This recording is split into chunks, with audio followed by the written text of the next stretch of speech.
So I have an update for our embryo donation. We have been accepted by an embryo donors, I guess a family, which I think I have already posted about. And what's exciting about this family is they're a lot like us, it seems like, at least when they filled out their form.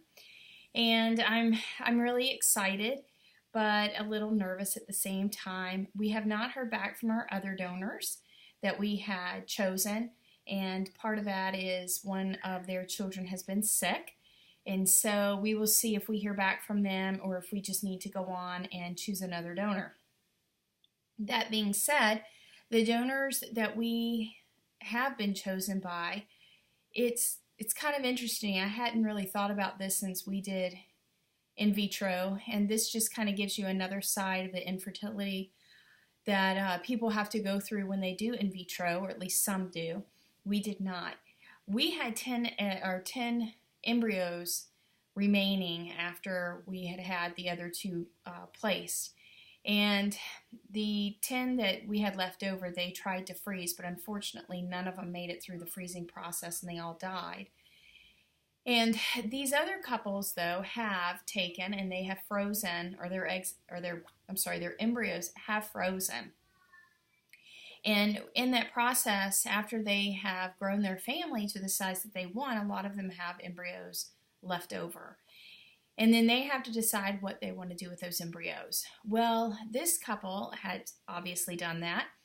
And evidently they had probably 9 embryos maybe to start with, and then it went down to 7, and then 4, and now they have 2 left. Now, we don't know right now how many children were born out of those, if any, and we don't know how many cycles that they did with their own embryos. However, there are 2 left, and when our mediator, I guess, talked to them, she found out that this has been very difficult for them. I'd never really thought about it. I mean, some, but not in the way that they have, that these really are children. They are embryos. They are viable.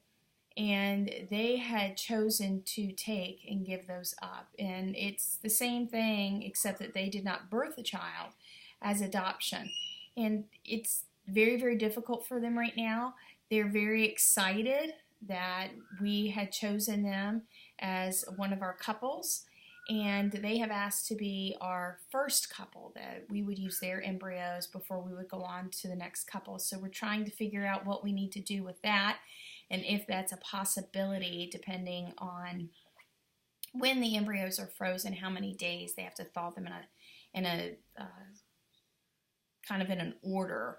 And so our other donors were frozen earlier. So if we don't hear back from them, we will probably go on and choose another donor to be our backup donor. In this couple, we would use their embryos first.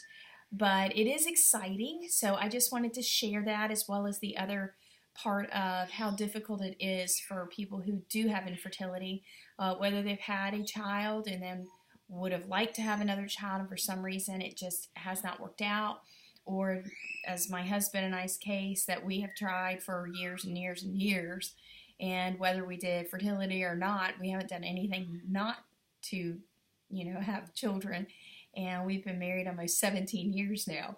So anyway, I just wanted to give an update on that, and I will continue to let you know. We do now have a date for a transfer, which will be in May, which is very exciting, since that is our anniversary as well as my birthday. And so we'll see what happens, and I'll let you know.